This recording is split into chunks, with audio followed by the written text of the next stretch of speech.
기도하겠어요.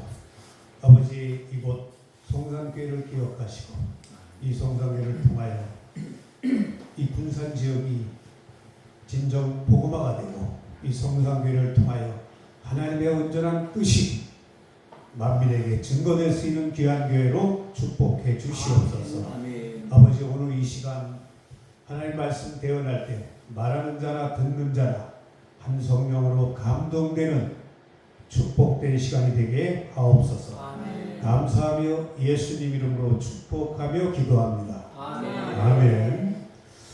찬양하지 않고 그냥 전하겠습니다. 자, 오늘 로마서 기자 바울이 우리에게 설명합니다. 재개하는 거죠. 하나님의 신성과 능력이 어디에 있다고 그랬어요? 만물에. 온 만물에 하나님이 창조한 세계를 설명하죠. 거기에 하나님의 신성과 능력을 부여했다라고 설명하고 있습니다.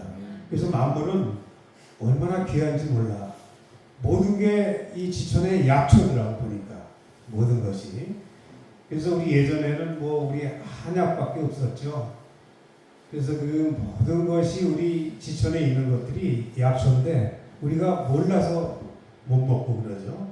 중요한 것은 하나님의 신성과 능력이 만물에 분명히 보인다는 것은 눈을 뜬다는 걸 의미하고 있습니다.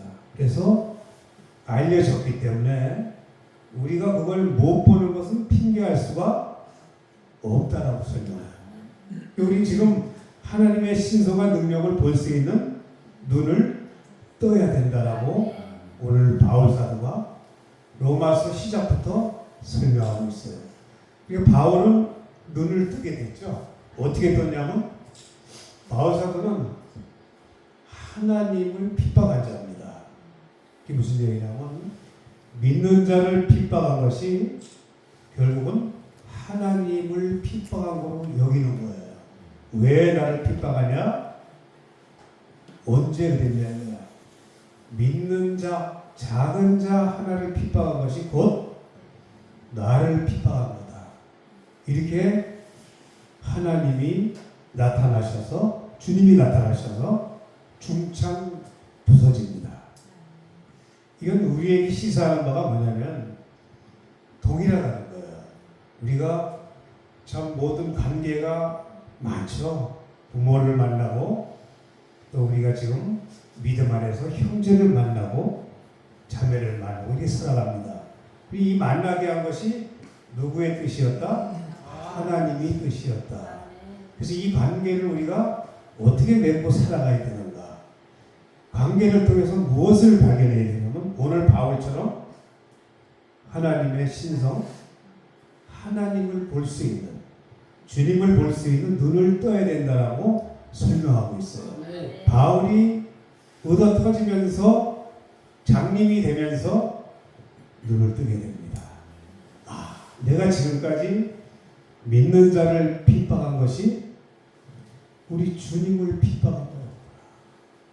그러면서 그 이후부터는 도리어 죽는 자로 전환이 되죠.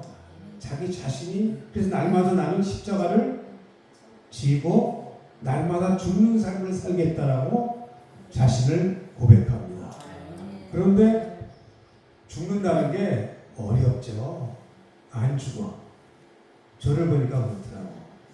날마다 살아있네. 어떻게 이게 날마다 살아있는지 몰라. 죽은 자는 말이 없다. 구약의 그 대표 요셉이 오늘 동일한 눈을 뜬 자예요. 창세기 45장에 그렇게 기록하죠. 내가 나를 이리로 보낸 것은 하나님이다. 그러면 인신매매한 것도 하나님, 감옥에 보낸 것도 하나님, 여자의 유혹을 한 것도 하나님이다. 그러면 요셉의 힘들 때 원수가 누구였어? 하나님이 나의 원수였네. 알고 보니까. 왜? 나를 힘들게 했기 때문에. 그런데 요셉은 눈을 뜨게 되죠. 이게 중요한 거야. 이런 과정을 만든 것이 하나님이었다라는 것을 발견하게 됩니다. 그럼 이거를 밖으로 가면 안 돼. 나에게로 가야 되겠죠. 그럼 내가 지금까지 살은 인생이 있을 거 아니에요. 그 인생에서 내가 힘든 여정이 있었을 겁니다. 그런 힘든 여정이 누가 만든 거였어? 오늘 요셉을 비유한다면 하나님이었죠. 그런데 왜 사람으로 여기고 원망불평했어? 우리의 만남은 결국은 하나님을 떠나서는 해석할 수가 없는 겁니다. 그래서 이 영으로 사는 자라는 것은 날마다 사랑과 인연 맺는 자는 육신에 속한 자예요. 아, 저 사람, 저 목사. 제가 이렇게 많이 살았어요. 살다 보니까 하나님이 찾아오셔서 저도 찾아오셔서 그 이후부터는 사람과 인연을 맺지 않습니다. 그래, 그 사람이 싫어도 저 사람 안에 하나님이 있다. 변하지 않는 하나님이 존재하고 있다. 우리가 하나님이 다 청해함을 받아서 예수 앞에 다 나왔죠. 그런데 일로 교회로 보낸 것은 하나님이시죠. 그런데 중요한 것은 하나님을 봐야 되는데 사람을 보고 살아요. 사람을 보면 우리는 원수밖에 안 됩니다. 왜 그러냐면 우린 다 험이 많아요. 험이 얼마나 많냐면 저를 보니까 험투성이야. 이 속을 보니까 겉은 그렇게 안 보일지 몰라. 그런데 이 속을 보면 우리 내면의 세계를 들여다보면요 징그럽습니다. 얼마나 이 사악한 것이 많은지 몰라. 사돈이 땅을 사도 배 아파. 친구가 잘 되는 것도 꼴보기 싫어. 내가 잘 돼야 돼. 우리 문화가 이런 특성이 있어. 그래서 참 어떻게 이런 자를 하나님은 불러서 당신의 종으로 세우셨을까? 근데 별 사람 없는 거를 하나님은 미리 아신 거야. 그래서 우리는 험많은 존재들입니다. 그래서 내가 험이 많기 때문에 이웃들의 험을 우리가 이해할 수가 있어야 돼요. 이해하고 산다면 우리가 내 옆에 있는 사람이 원수가 어디 있냐면은 내 옆에 있어. 멀리 있는 사람은 미워하지 않아 그래요. 동행하는 분 중에 원수가 나타납니다. 꼭 있어. 왜 그러냐면 그런 분을 붙여놔. 집에서도 남편이 원수야. 응? 남이 편이야, 남이 편. 우리 편이 내 편이 아니고. 그러니까 이게 남의 편과 적과의 동침을 하고 살아가는 거예요. 근데 그런 걸 사람이라고 여기면은 우리는 뭐가 되냐면은 원수만 만들어져. 그런데 영으로 사는 자는 그래, 저 안에도 하나님이 있지. 그리고 저 안에도 저 사람도 하나님이 이 땅에 태어나게 했지. 이렇게 생각을 한다면 우리가 나를 이길 수 있는 삶이 되는 거예요. 그게 시작입니다. 로마서가 우리 내면의 세계를 적나라하게 표현해 놓은 거예요. 그래서 바울 사도가 이미 자기는 믿는 자를 죽인 사람이고 옥에 가두고 핍박하고 그는 거의 진짜 지금 말한다면 지옥 아랫목이었던 사람이었어요. 그런 그 율법학자가 그 율법 때문에 율법의 정의를 본인이 내려버린 거예요. 율법의 정의는 사망은 쏘는 거다 이거야. 죽이는 거다 이거야. 율법은 죽이는 법이다라고. 그게 또 나쁜 게 아니에요. 율법은 선한 법인데 나쁘게 누가 쓰는 거야? 내가 쓰는 거야. 내가 율법을 가지고 선한 율법을 나쁘게 적용을 하는 거지. 바울이 나쁘게 적용을 한 자였어요. 왜? 그 율법의 잣대로 판단해버려요. 저러면 안 되는데. 이 율법의 잣대가 이런 겁니다. 그래서 율법이 무너져야 되는 건데 율법을 무너뜨리기 위해서는 어떻게 하면 하나님 방법을 광야로 내보내는 거야. 우리 광야라는 것은 어떤 거냐면 광야는 방앗간이야. 방앗간. 나를 방앗간에 내가 들게라 그러면은 방앗간에 들어가면 내가 하소연할 수 있나? 그냥 갈려야지. 아니면 요셉을 일방적으로 가른 거 아니야? 일방적으로 하나님 보내버린 거예요. 왜?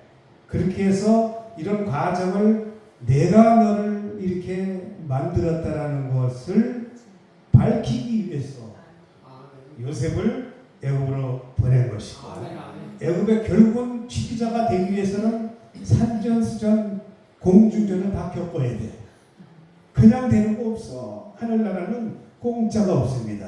맞습니다. 겪은 것만큼 내게 복이 돼서 돌아온다. 근데 겪을 때 원수 맺으면 복이 오다가 튕겨져. 어떻게 하실 거예요 이제? 내게 다가오는 것을 스포츠처럼 받아들이실 거예요? 아니면 튕겨버릴 거예요? 그러니까 요는 오늘 그 바울 사도가 그렇게 설명해요.